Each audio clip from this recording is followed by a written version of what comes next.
Hello मित्रों, यह Christ पूजा केंद्र से और जॉन वेस्ली अंतर्राष्ट्रीय मिनिस्ट्री का स्थापक जॉन वेस्ली हूँ। मैं आपसे बाइबल के एक प्रश्न और उत्तर के बारे में बात करना चाहता हूँ। बाइबल में बहुत सारे प्रश्न हैं। खासकर जब हम बाइबल के माध्यम से जाते हैं तो पूरी बाइबल को पढ़ते हैं तो हम बाइबल में 3294 प्रश्न पा सकते हैं और प्रत्येक प्रश्न का उत्तर है, क्योंकि बाइबल परमेश्वर का वचन है। यह पवित्र आत्मा से प्रेरित है। एक सवाल था और एक अविश्वसनीय जवाब भी था। यदि आप उत्पत्ति अध्याय 22 और पद 7 की पुस्तक को देखें तो एक अद्भुत प्रश्न था। तब इसहाक ने अपने पिता इब्राहिम से बातें की और उसने कहा, मेरा पिता, और इब्राहिम ने कहा, मेरे पुत्र कहो। फिर उसने कहा, देखो, आग और लकड़ी दोनों यहाँ हैं, पर होम बलि का मेमना कहाँ है? यह एक आकर्षक और होनहार युवक इसहाक के द्वारा पूछा गया प्रश्न था। इसहाक ने एक प्रश्न उछाला कि मेमना कहाँ है, क्योंकि परमेश्वर ने इब्राहिम के विश्वास की परीक्षा लेना चाहता था और इब्राहिम के विश्वास की पुष्टि हुई थी। परमेश्वर उस अध्याय में इब्राहिम के विश्वास का परीक्षा करना चाहता था और उससे कहा कि अपने बेटे इसहाक को ले जाओ, मोरिया के एक पहाड़ पर जाओ और उसे होम बलि के रूप में चढ़ाओ। और इब्राहिम, इसहाक और उसके कुछ सेवकों ने अपने स्थान से 3 दिन की यात्रा की और 3 दिन परमेश्वर की प्रतिज्ञा और परमेश्वर की इच्छा को पूरा करने की दिशा में एक अद्भुत यात्रा की। जैसे ही वे उस पहाड़ पर पहुंचे, इसहाक और इब्राहिम पहाड़ पर चढ़ गए और वहीं इसहाक ने यह प्रश्न किया कि वह मेमना कहाँ है? वह मेमना कहाँ है होमबलि के लिए? इब्राहिम ने विश्वास के द्वारा एक अविश्वसनीय उत्तर दिया था। परमेश्वर स्वयं के एक मेमना प्रदान करेंगे। आज भी बहुत से लोग पूछते हैं कि परमेश्वर का मेमना कहाँ है? सच्चा ईश्वर कौन है? मैं किसका पूजा करूं? किससे प्रार्थना करूं? कौन मेरे प्रार्थनाओं का उत्तर देगा और कौन मेरी रक्षा करेगा और कौन निश्चित रूप से मेरा पापों को शुद्ध करेगा और मुझे धोएगा और मुझे एक नई रचना के रूप में बनाएगा। और बहुत से लोग आज भी यह सवाल करते हैं कि मेरा आरोग्य कराने वाला कौन है, जो मुझे छुड़ा सकता है, जो मुझे मेरे पापों और मेरे व्यसनों से छुड़ा सकता है। आपके मन में परमेश्वर के बारे में किसी भी तरह का सवाल हो सकता है। बाइबल जवाब है। इब्राहिम ने उससे कहा कि परमेश्वर खुद के लिए मेमना प्रदान करेंगे और वह यूहन्ना अध्याय 1 और पद 29 में कहता है कि अगले दिन यूहन्ना ने यीशु को अपने ओर आते हुए और कहा कि परमेश्वर के मेमना को देखो, जो दुनिया के पापों को हर लेता है।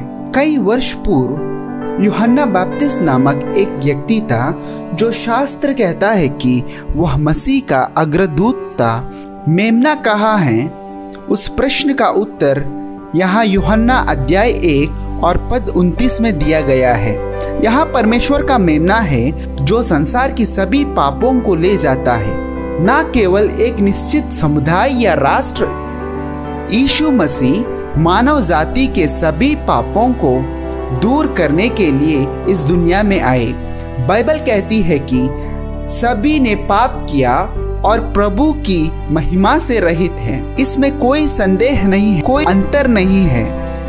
हम आज दुनिया में कई अंतर देख सकते हैं, जिस तरह से लोग बात करते हैं और जिस तरह से वे कपड़े पहनते हैं और जीवन शैली और व्यवहार में दूसरों से अलग होते हैं। लेकिन बाइबल कहती है कि सभी ने पाप किया और परमेश्वर की महिमा से रहित है। ग्रीक शब्द पास इस्तेमाल किया गया है, जिसका अर्थ है कि दुनिया का हर व्यक्ति एक पापी और हमें एक उद्धारकर्ता की आवश्यकता है। यीशु मसीह इस दुनिया में 2000 साल पहले एक इंसान के रूप में आए थे। यीशु मसीह पूर्ण ईश्वर और पूर्ण मनुष्य थे, जो एक अनूठा संयोजन था। इसे हाइपोस्टैटिक यूनियन कहा जाता है। यीशु मसीह नीचे आए, भले ही वह परमेश्वर थे, वह एक इंसान के रूप में इस दुनिया में आए और 33.5 साल तक हमारे बीच रहे। उन्होंने हर पहलू में एक मिसाल कायम की और आखिरकार वे कलवरी के क्रूस पर आपके और मेरे लिए मर गए। वह इस दुनिया का मध्य स्थल था। वह सबके लिए मरे और उसने हम सभी के लिए मुक्ति प्रदान की। यदि आप इस तथ्य को विश्वास से स्वीकार कर सकते हैं तो आप बच जाएंगे। मोक्ष यीशु पर अपना विश्वास रखने का बारे में है और यीशु को आपके पापों को धोने दे, आपके पापों को धोकर और शुद्ध करके आपके साथ घनिष्ठ संबंध रखना चाहते हैं। आप यीशु के साथ सच्ची मित्रता स्थापित कर सकते हैं। इसहाक ने अपने पिता से पूछा कि मेमना कहाँ है, और बाइबल कहती है कि यहाँ यीशु मसीह सिद्ध और निर्दोष मेमना है, उसमें कोई पाप नहीं है, बेदाग चरित्र और वह शुद्ध और निर्दोष है और वह हम सभी के लिए पर्याप्त है क्योंकि वह परमेश्वर है। वह सब कुछ जो उसने कलवरी के क्रूस पर किया है वह हमें छुड़ा सकेगा। हाँ, उसका लहू हमारे पापों को शुद्ध करने के योग्य है क्योंकि वह परमेश्वर है। उसने पुनरुत्थान के द्वारा अपने दिव्यता को सिद्ध किया। यीशु मृत्यु पाकर फिर से तीसरे दिन उठे और वह पुनर्जीवन उद्धार करता है। वह मृतकों में से जी उठे हैं। हम एक सच्चे परमेश्वर की पूजा कर रहे हैं जो क्रूस पर हमारे लिए मर गए और मृतों में से फिर से उठे। यहाँ मेमना है, यीशु मसीह एक आदर्श मेमना है जो दुनिया के सभी पापों को दूर कर सकता है। चाहे आपका धर्म कोई भी हो, चाहे आपका समुदाय कोई भी हो, आज यीशु के पास आओ। वह कभी आपका धर्म बदलना नहीं चाहता है, वास्तव में वह आपका दिल बदलना चाहता है। वह आपका जीवन बदलना चाहते हैं। वह आपको परिवर्तन प्रदान करना चाहते हैं और वह आपकी मदद करेगा और उनके साथ घनिष्ठ संबंध रखना चाहते हैं। आप जहां भी जाते हैं आप परमेश्वर की उपस्थिति का आनंद ले सकते हैं। आप जो कुछ भी करते हैं आप अपने ऊपर परमेश्वर का हाथ देखते हैं और आपका अनुभव जीने पर परमेश्वर का मार्गदर्शन वह निश्चित रूप से आपको महिमा से महिमा और अनुग्रह से अनुग्रह की ओर ले जाता है। वह जीवित उद्धार करता है जिसे बाइबल स्पष्ट रूप से कहता है कि परमेश्वर ने संसार से इतना प्रेम किया कि वह अनंत जीवन प्रदान करना चाहता है।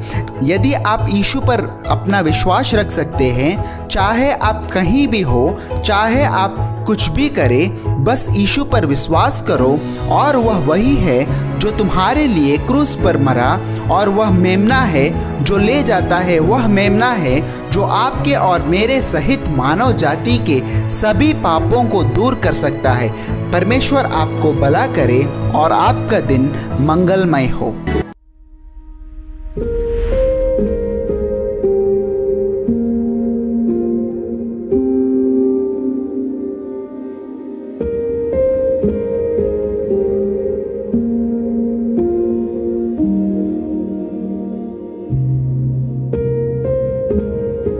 प्रभु का सेवक डॉक्टर जॉन वेस्ली पेश की गई शुभ समाचार आशीर्वादकारक हो और सबूत के साथ शुभ समाचार दुनिया में विस्तृत करने और प्रभु का सेवक निर्वाहित करते हर कार्यक्रम अनाथ बालक गृह निर्वाहन के लिए और रिहैबिलिटेशन सेंटर के लिए आपका हिस्सा नीचे दिया गया मोबाइल नंबर 9000333777 में गूगल पे या फोन पे नीचे दिया गया डिस्क्रिप्शन बॉक्स अकाउंट में भी आप भेज सकते हैं। आप भेजता हर 1 रुपया सेवा में उपयोग होता करके भरोसा कीजिए और प्रभु का राज्य स्थापना में भाग लीजिए।